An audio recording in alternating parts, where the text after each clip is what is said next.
Hello, Bill Molyneux here for Bill's History World, and today we are at Fort Frederick State Park in Big Pool, Maryland.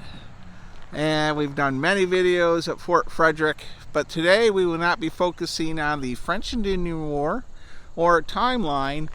Today we are focusing on the little known fact of the Civilian Conservation Corps. And we have some Conservation Corps flags here. So today we're going to learn a bit about the Conservation Corps. It was, well, I'm going to let the park rangers tell you about the Conservation Corps. Now I have one other video on the Conservation Corps for Newtown Battlefield, and that is tied in to this also. So anyhow, I hope you'll watch this as we visit these different buildings, what the CCC did to help reconstruct and rebuild Fort Frederick. All right. I'm sure you're going to find this video very, very enlightening. If you don't know anything about the CCC, this is the video for you to watch. Well, I am here with Park Ranger Robert Ambrose. And Robert, can you tell me what's going on here at Fort Frederick this weekend? Yeah, so this weekend is our Civilian Conservation Corps weekend, where we commemorate what happened here at Fort Frederick from 1934 to 1936, when the Civilian Conservation Corps established Camp SP number 1 with Company 1353 here at Fort Frederick. And their main job was to restore the fort walls. They did archaeology, and they created the footprint of the park we see today. So almost all the log structures in the park, the roadways, our picnic area was all created by the Civilian Conservation Corps during that time. So today we're telling a little bit about the life of what it was like to be in the CCC and the different things that they did. So we have hands-on activities that include archaeology, stonemasonry, blacksmithing, firefighting, and we've been doing some food stuff and showing people kind of what barracks life was like and just sort of the general day of the CCC. So we want people to experience that because we are closing in on, it's 90 years since the program started. So we're getting close in 100 years, and we want people to know more about this very important part of our history during the Great Depression, when Franklin Roosevelt created the Civilian Conservation Corps. All right, well, thank you very much. And I'm going to hit all of those different spots you've told me about and meet all your different volunteers and park rangers. Great.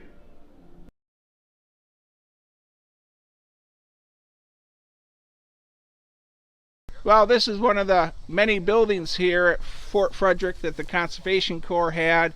And I see Gerald, the historian, is here. Gerald, can you tell me about this building a bit? Yes, this is a CCC camp building. During the mid-1930s, this building served as a workshop or tool shed for the Fort Frederick Civilian Conservation Corps camp. Sometime after the camp was abandoned, the building was donated to a nearby Methodist church and moved off park lands. In 2004, the unique structure was returned to the park for future restoration through the efforts of the Friends of Fort Frederick State Park Incorporated. This is one of a number of original CCC camp buildings that exist throughout the country. Because these structures were intended to be temporary in nature, those that remain are important reminders of our history. Restoration donations are appreciated and can be sent to the Friends of Fort Frederick State Park Incorporated, 11115 Fort Frederick Road, Big Pool, Maryland, zip code 21711. Well, thank you, Gerald. I'm looking for Park Ranger Robert Ambrose next. Is there anything else you'd like to mention? I know that you had a relative that actually was a doctor for the Conservation Corps. Yes. Is there anything else you'd like to close out? I'd like to dedicate this day to my grandfather, Dr. David Earl Harris, who was a CCC camp doctor from 1933 to 1942, and he was also a World War I veteran. Very good. And thank you for all you do. I mean, you help out at so many historic sites, and I've actually interviewed you in French Indian War clothing. in previous historic sites. So you are everywhere, portraying multi time periods, and thank you for everything. Thank you very much, Bill. All right, Dan, what's going on at Fort Frederick today?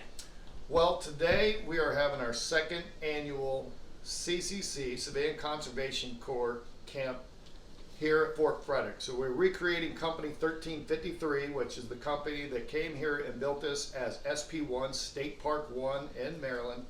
And what they did is they reconstructed the fort and then built the park, all the roads, the picnic pavilion, all that. So what we're doing today is we have living history going on here in the barracks, where we have a bunch of the boys. We're actually camping a few nights. We have the blacksmith shop open, so they're actually going to be over there doing the blacksmith thing. We'll have a cook cooking our meals and doing that impression.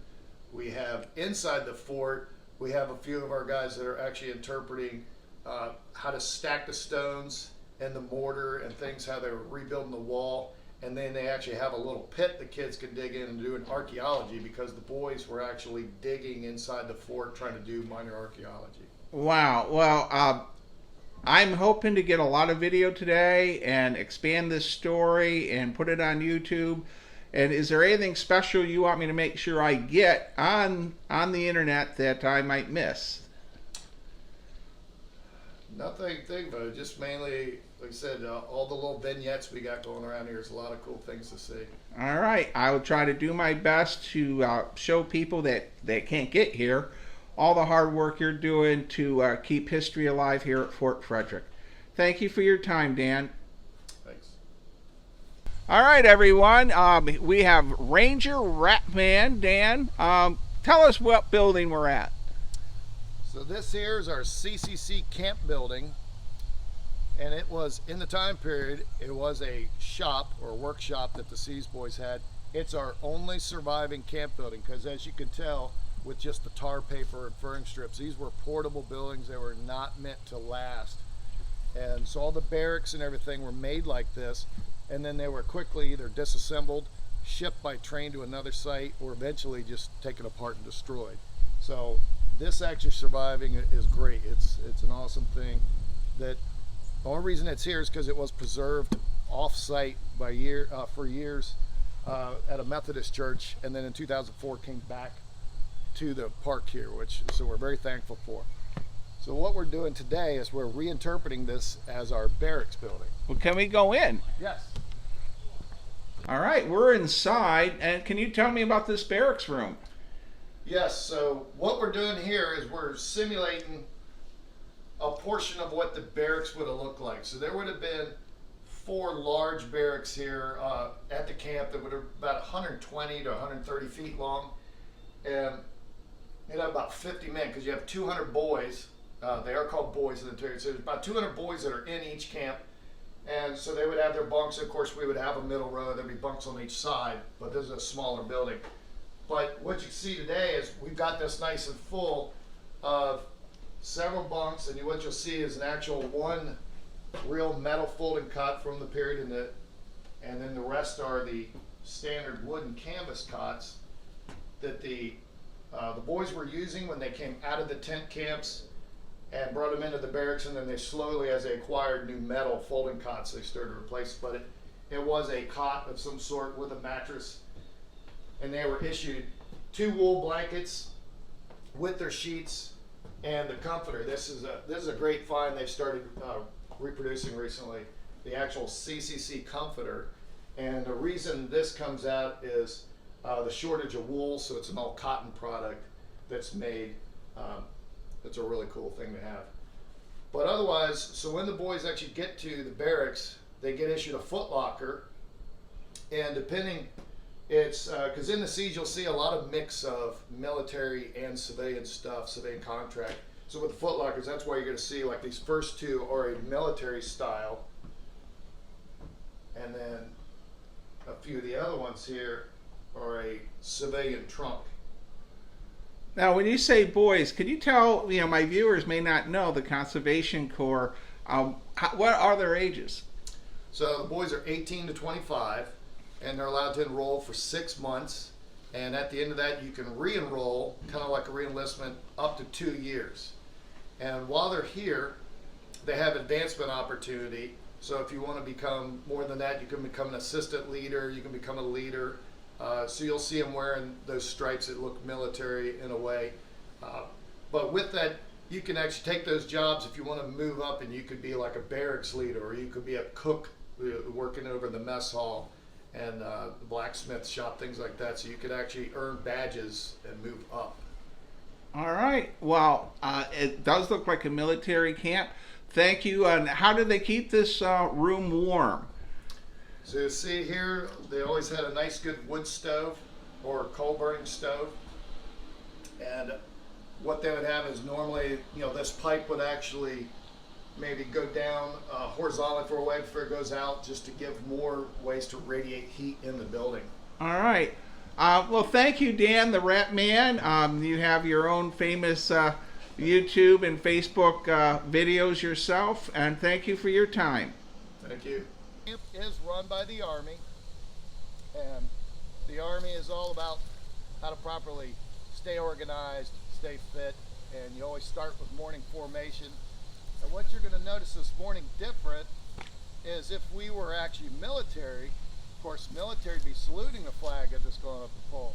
But being as we are civilian, we're going to be doing just like everybody else. We're going to be taking our hats and putting our hat in our hand over our heart to salute the flag. I didn't bring my hat.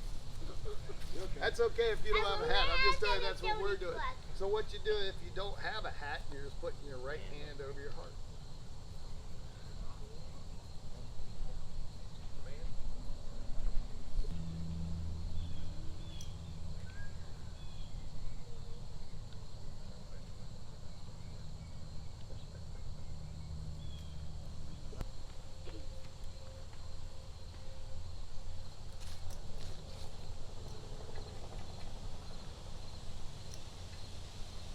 Company, heart salute.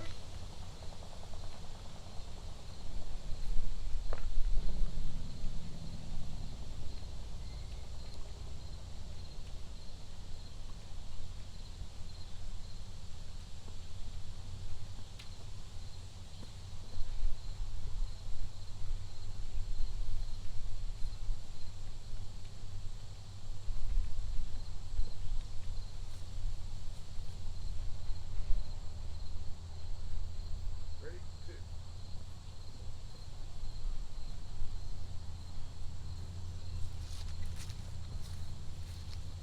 All right, so there is one difference if you guys look at this flag. It's hard to see, but if you're looking at our stars, there are only 48 stars on our flag because this is the 1930s, where we're representing 1934 to 1937 when the boys are here rebuilding the fort. And they're building the park, reconstructing the fort and those things. But from 1912 all the way until 1959, there's only 48 states in the Union. But all 48 states, plus all of our American territories, did have Civilian Conservation Corps camps, doing projects all around the nation, building everything like this: state parks, national parks, recreation areas. All the great things that we get to enjoy today is all due to these boys over 9 years, about 3 million boys and 3,000 camps over 9 years, doing a lot of great work. So we thank you guys for coming out. There's gonna be a lot of cool stuff to see today. We've got laundry, we've got a barracks here if you guys want to see how the boys lived in the Army barracks. The blacksmith shop's gonna start doing stuff here in a little while, so you guys will want to see that. And then inside the fort, you guys can do archaeology, a little hands-on, and even show how to stack the blocks, or the stone, how they're reconstructing the fort, so you guys can do hands-on things like that. So lots of great stuff to see. Thank you very much. I'm with Troy Heck, and he's going to show us where the actual camp was. Troy, you want to take me? Sure, let's walk down here. All right. So out in the trees down here you had the C's camp, and that's where the barracks, the showers, the mess hall, everything, the recreation hall, all that was down here in the trees, and the foundations and everything are still there. But what you're what you see now are just trees. It's already all grown up and covered everything up, but it's there. You can walk down in there and find it. So you can find like the foundation? The foundations are there, so they're concrete foundations, and what they think is the latrines. There's pits that are still there, that can be seen as well. But the showers down there, the recreation hall, all that's down in the trees. And of course down in the field you had the baseball diamond where the boys would play baseball in their free time. Well, that's cool. Any sign of how the diamond was set up? I'm not real sure about that. I haven't walked down there to check it out, but I believe the backstop was more towards the railroad tracks in the trees down there, and the second base was more towards us. All right. So well, thank you. I'm going to be doing videos all day. Thank you for all your service here to help educate people about history. I'm glad you're here, Bill. All right. Well, I'm here with Mr. Gerald, another interpreter. Gerald, what are we doing here? My name is Gerald Earl Harris, and I'm doing this because of my grandfather was in the CCC from 1934 to 1942 to help support our family during the Great Depression. And it looks like we're at a medical table? Yes, my grandfather was a camp doctor for the CCC from 1933 to 1942. Wow. And so I gather there was injuries while they were working on different projects here? Yes, I have copies of all his camp doctor reports from the National Archives. Wow. And what was in this doctor bag, I guess? Can I get some close-ups of this? Sure can. Medical first aid. Okay. Supplies. So you have your gauze, bandages, Yep. pretty much the same stuff you'd have nowadays, huh? Yes, indeed.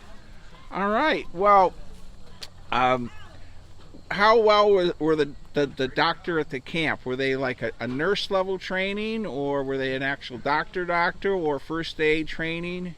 Well, my grandfather was a general practitioner. He went to medical school, or attended medical school at Northwestern University School of Medicine in Evanston, Illinois.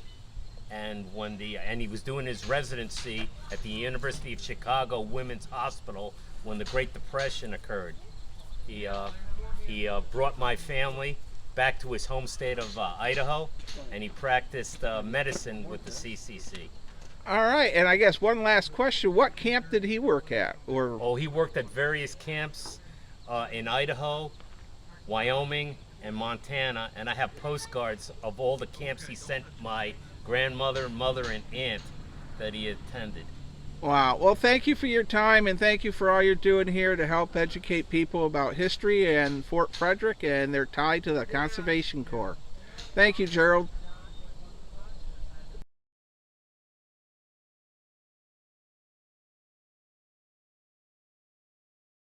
I'm with Park Ranger Miss Michelle. Did I get that right? Mm-hmm. All right, and she has a setup here of the Conservation Corps, and I'm going to let her tell us what it is. So I am over here handing out pamphlets to people. We got our Civilian Conservation Corps set up. We have a couple tables. We have a brick that my boss put out. He found this at, I forget what park, but a park he was working at. They took down a CCC building, and this was one of the bricks he saved. We have some photographs. We have our list of daily events. We have a handout, as you can see. Just a handbook. Is that like an original one? No, this is actually a reprint. A reprint, okay. Not original. Anyone can come by and leaf through it, but it's pretty cool. All right. We sell these in the store, but these are our handkerchiefs. Okay. We have this is I think part of our park. All right. Original hats. I believe this is my boss's. The hat they would have worn in the winter. A picture of one of the statues to the Civilian Conservation Corps. Oh my gosh, what are these buckets? Oh yeah, these buckets. Let's see if I can remember what they're all for. So this one's a mop bucket. This one's just a regular bucket, and this one is one of the ones they use for masonry. So they would have been over in the fort, using these to put mortar in to restore the fort walls. Wow.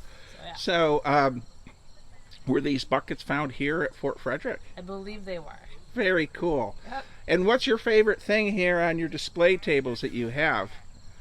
Is there something that stands out? I think the hats are pretty cool. The hats are pretty cool. That's kind of what I think. I also really like these. We also sell these in our store, but these little. Very cool. This was our company that was here in during the 1930s. Okay. This is their specific number. I think that's pretty cool. All right, and you do have the most incredible store right back there that carries all kinds of awesome stuff, including French Indian War board games. So, where should I head to next? Should I go over to the museum? If you would like, we have the museum. We also have the fort. All right. Feel free to explore. Well, I guess I'll head over to the museum and visit there. Thank you for your time, and thank you for all you're doing to help teach people about history. Absolutely. Well, this is the Conservation Corp Museum, and it's open. Now, I have made a previous video of the Conservation Corp Museum with Dan, the Ratman Park Ranger. But you know, we're gonna zap the room again. In the previous video, the sign for Fort Frederick, this actually was inside the fort by the Governor's Mansion's Foundation, I was told.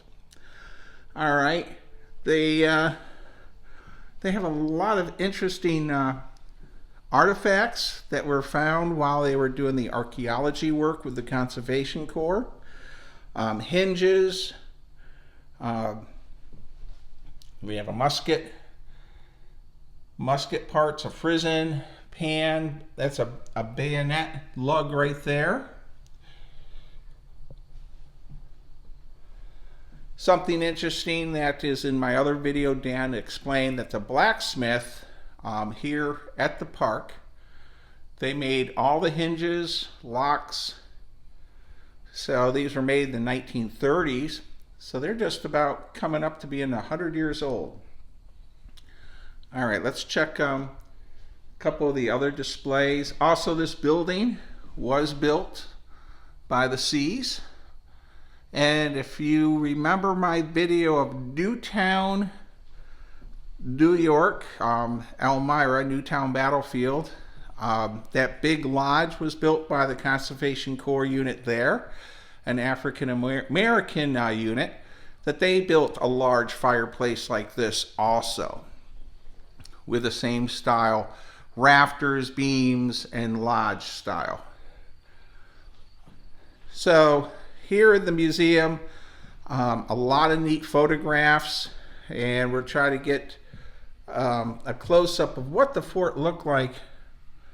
As you see, it had an orchard, there was no buildings, pretty rough shape, and the walls are knocked down. All right, so when you come to Fort Frederick, Robert Ambrose and his entire park ranger team, Patrick, Dan the Rat Man, Chris, and several others, besides visiting the fort, you got to take time to visit the Conservation Corps Museum.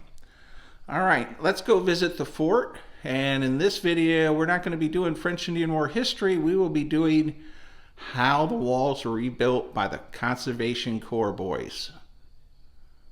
Well, I'm here with Patrick, and he's going to explain how the Conservation Corps boys fixed these walls. And Patrick, take it away from here. So in the 1930s, 1934 to 1937, the Civilian Conservation Corps group of young men, mostly untrained, unskilled, came here to Fort Frederick and did a number of things, most notably for us inside the fort, the reconstruction of the wall, which is one of our main interpretive tools here. And they did this using a very cheap material known as Portland concrete. So when you're in the fort today and you look around, you can see the wall in two capacities, both its original 18-foot height, 3-foot thickness, but if you follow the color of the mortar as you look around the fort, you'll notice there is a darker, somewhere between gray, black, and brown, and then a slightly lighter creamish to white mortar color. And what you're seeing is the eras of construction. Original mortar from the 1750s is the lime-based mortar. It's much brighter. And then in the 1930s, the modern government material, Portland concrete style, was used. So that's why it's got a darker band, like 4 feet at the top. Yes, and if you look around the fort, Bill, if you want to do a quick pan around, you can see around the entire fort. In fact, your viewers will look at the back wall best with the sun shining on it. You can see dramatic color differentials between the the tops and the bottom of the wall. You'll notice one section of the wall has a huge top to bottom rectangular sort of shape, and that entire section of the wall was gone at one point. So you can see how in the 1930s the material used to reconstruct the wall was slightly different, and it ages and differently. So what these men did was a very simple stack stone method. Behind us here I have an example of one of the just very simple rudimentary wooden forms they would use. Essentially this is a guide. These men would build a stone, so in my display, essentially no wider than this and no taller than this line. And you can see when you look around the fort, it tracks with some of the consistent lines of mortar. The way the fort was built initially was also the way it was restored. They would build up to a point, level off that stone, build up to a point, and level off that stone. So today, visitors of the fort will be able to make a mixture of sand, concrete, and water. We can stack stones. You can get your hands dirty, and you can temporarily rebuild a part of the wall here. Wow, I got to ask you a couple questions. Sure. Since these boys were between 18 and 25, how did they know how to do this? Did you have someone come in and help them? Yes, they're being trained by guys like I'm portraying today, one of the either local experienced men or one of the veterans out of the Army, because the Army does administer the Civilian Conservation Corps, so you do have sort of an on-the-job training experience.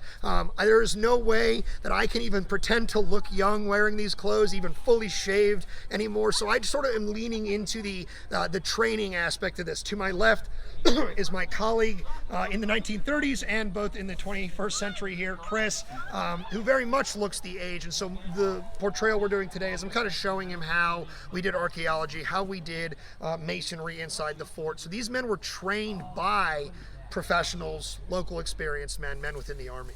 And how long did it take them, and how many were there working on this wall to get this back to how it looks now? So I'm going to use my favorite historian's answer. I don't know. I don't actually know the number of individuals that were here. Camp 1353, I believe, was several hundred individuals, but if you caught up with Ratman Dan Ratcliffe, I'm sure he's going to have a much more accurate number. But at the very least, it was dozens of young men, and at least probably a dozen or so trainers, guides, teachers of the sort. The story of Fort Frederick's CCC existence is growing rapidly right now as we focus on the research. So I imagine if Dan doesn't know it right now, he's going to know it very, very soon for us. All right. Well, thank you. Thank you. Well, we walked over to where Pat was talking about this wall. It actually had the previous owners, a private person actually owned the fort for a while. And he used this as a farm, and he kept livestock, an apple orchard, and this was a hole he made through the fort, and you can see the line there and the line there. So the conservation boys, they had to rebuild this whole section. So you can actually see this rectangle where the hole was built, or the hole was made, and they had to fill it in to make it a complete wall again for the fort. Well, I'm here with Mr. Chris. He's one of the many park rangers. You may recognize him from being in several of my other videos, including the How to Build a Fire in 1750. But today he portrays, and take it away, Chris. What are you doing today? Well, hey Bill, I'm glad to be back on another video. Today I'm representing one of the guys that would have been here with the Civilian Conservation Corps. Today I'm representing one of the uniforms they could wear. I have my nice long sleeve greenish wool shirt. I have my nice sturdy denim pants, my leather boots, and I also have my my denim hat here. Nice round hat, keeps the sun off of me. And I am holding this shovel here because I'm representing a guy who's been sent out to dig up a lot, because they did a lot of archaeology here at the fort. The CCC boys did. So I'm heading off to work, getting ready to go dig up some awesome artifacts, such as all the pottery and other artifacts they found within the fort. And I hope that you guys are able to come out and see us at the fort sometime soon. Wow, can I ask a couple questions? Go right you look ahead. like you're wearing a military uniform, but you're not in the military, right? I am not. However, the Civilian Conservation Corps was heavily based off of military fashion. A lot of this is World War I surplus uniforms and around in the 30s, and so they built it entirely based off of military fashion. So I'm wearing nice proper uniform. If I wasn't wearing this shirt, I could have a nice white t-shirt on. However, I wanted to look good today, so I wore my green shirt. Well, very good, and thank you for all you do for helping to teach history here at Fort Frederick, and I guess that's it. Anything else you want to close out with? Not really anything in particular. I just hope to see as many of you as I can here at the fort. We love having visitors, and I can tell you about our 267 years of history. All right. Well, thank you for your time, sir. Mm-hmm.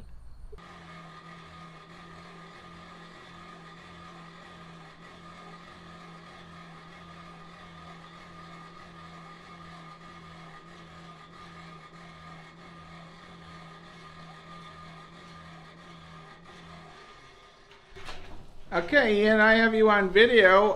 What are you up to? Right now we're just making a coal rake for the shop. Since the shop has not been fired up in many years and we're missing a couple tools, so I'm just trying to make everything the shop is going to need going forward. Well, what would they make here when it was the Conservation Corp? So Conservation Corp wise, they're going to be making, like on the door right behind you, they're making strap hinges and probably doing repair and possibly making certain tools that they either broke or couldn't get a hold of. But mainly they're making architectural type stuff, decorative pieces that are going on the buildings that they're making and restoring. Very good.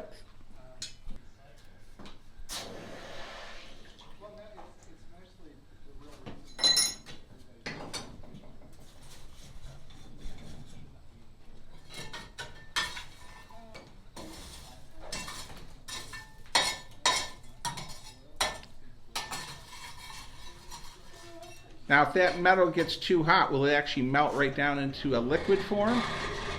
It doesn't really it doesn't melt like a candle or softer metals like lead. It does begin to melt, but it also begins to oxidize rapidly from the oxygen in the fire, and it burns kind of like a sparkler at the same time. So if you overheat a piece and you pull it out, it'll have this odd cratered texture with sort of drips coming off of it a little bit, and it also weakens the material quite a bit. So usually in blacksmithing it's called burning a piece, and when you burn something you usually want to cut off anywhere that's burnt and start over, because it's not going to have the strength that you want anymore. Okay. Okay. I will. Alright, I'll grab it. Is it his red, or is it the same sweatshirt that he had? Is it a jacket or sweatshirt?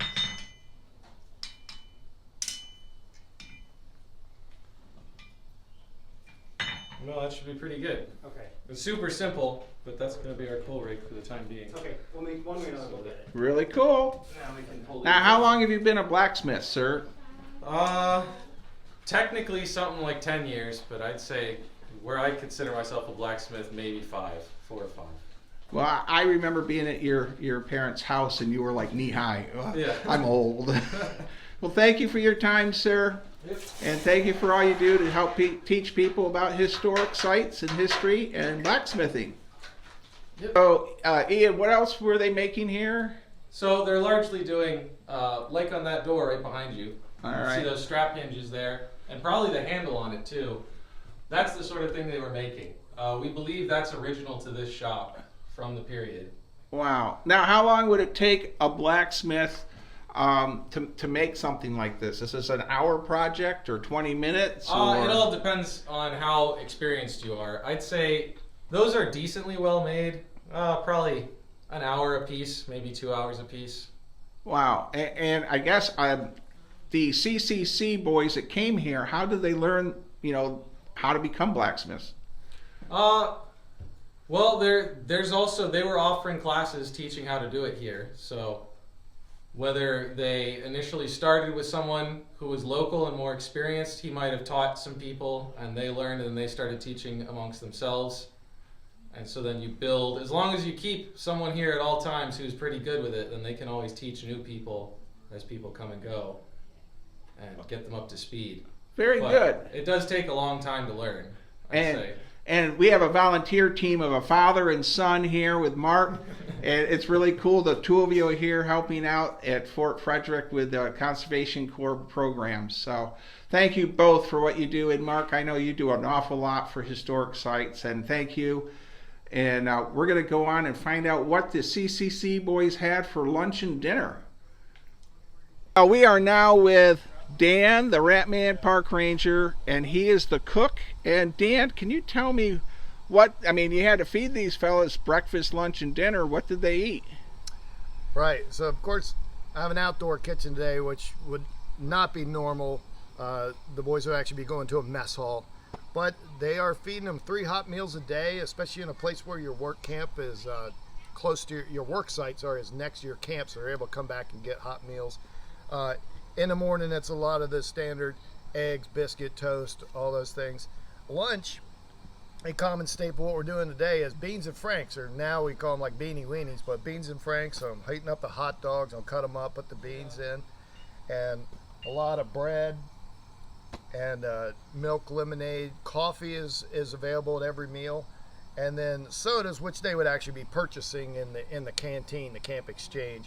But a lot of great classic sodas like this one here is called Spiffy. Now, where in the world did you find a Spiffy soda? So this was bought, one of our guys went down to Frederick, Maryland. There's I don't know the name of the shop, but there's like a shop that sells old time sodas. So you can find that. If not, you can go to places like a Cracker Barrel and usually find a lot of the old school different sodas like that. So for dinner, was it Franken beans again? Dinner would be something different. It would be a lot of good things like maybe ham, things like that. Tonight we're actually going to be doing a beef stew, so that's a common thing. They're doing a lot of big stews and things because it's things that the boys who are learning from the Army how to make en masse. So it's always easy to make a big pot meals and stuff and feed a lot of the boys.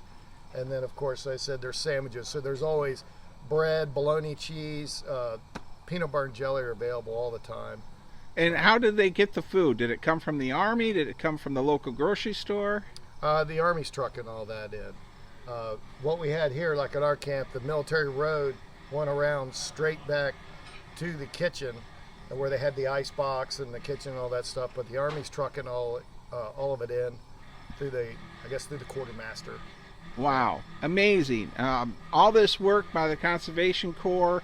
I'm hoping these videos will help bring light to what the Civilian Conservation Corps did, both at this site and my videos at Newtown Battlefield in Elmira, New York, where that Conservation Corps was an all-black unit.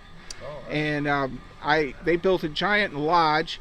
And Dan, you were in my other video with the museum, and I did hit that a little bit today. Is there anything you'd like to mention about that museum? The current museum, we're going to be changing that soon, but currently it's just got a lot of great pictures of stuff of the boys while they're working on the fort, showing how they're reconstructing the walls and when they dug out and found the foundations and stuff. So there's a lot of good pictures and stuff. But what we're slowly going to do is move a lot of that hopefully into our current camp building, which we showed earlier.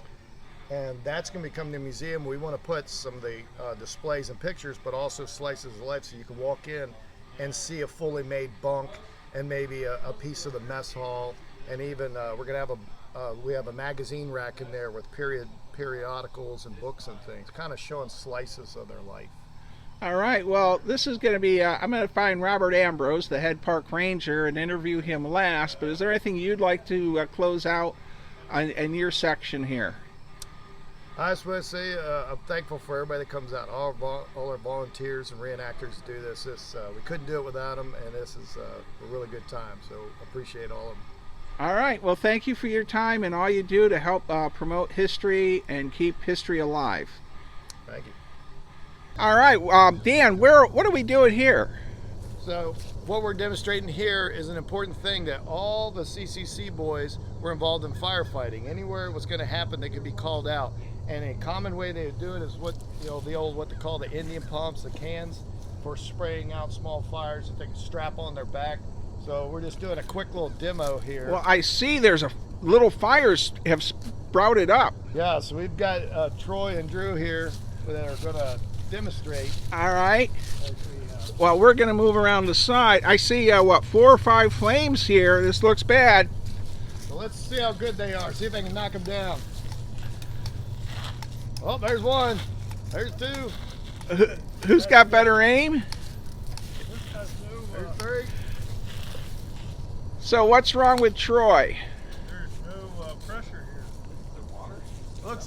Looks like Drew wins the stuffed bear. All right. So I'd like to get a close-up. Drew, would you mind showing me exactly, is this like a 1930s firefighter apparatus? So yeah, they call them Indian cans. Yeah, it's just got inside. There's water on this side. Okay. Divider, and another thing of water right here. Okay. So it would use gravity to push out here. So you're pumping, but it's not really. Okay. And how much weight is that? I mean, water weighs quite a bit. Yeah, this is about 25 to 30 pounds on my back Yeah, right now. I think when it's full, it's got to be that. Okay. And I'm feeling every bit of it. And I see Troy already ditched his. All right, and I'm happy to say you guys put out the fire, and I am learning so much about the Civilian Conservation Corps and these packs. They're pretty much, are they still sort of the same things that they're using now? Yeah. This is actually, you can still buy these today, and they are used for. It's a great thing for like brush fires and such. All right, Ranger Rat. Anything else you'd like to close this segment out with? No, I just want to mention that it's a part that gets forgotten a lot, is that firefighting is important. It's not, in a lot of the camps, not their main job, but anything that's going to break out in the area, they are going to be called out to do it. Well, thank you, Drew and Troy, to help out with this video segment.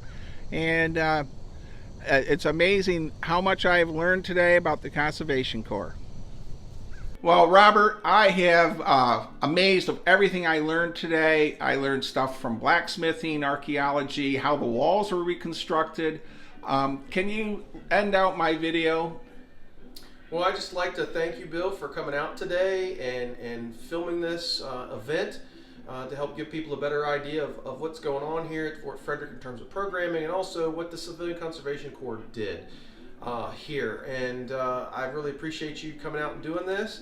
We're sad that Goober wasn't here, but we appreciate that. Goober is in, he's 1,000 miles away with park rangers in another state. I appreciate that he's getting out and about. Now I need to ask, I met so many wonderful historians and park rangers. Would you mind, no last names, but can you give credit to the people that are here to help you teach history? Sure. We'll start with the staff. We have Patrick and Chris and Michelle.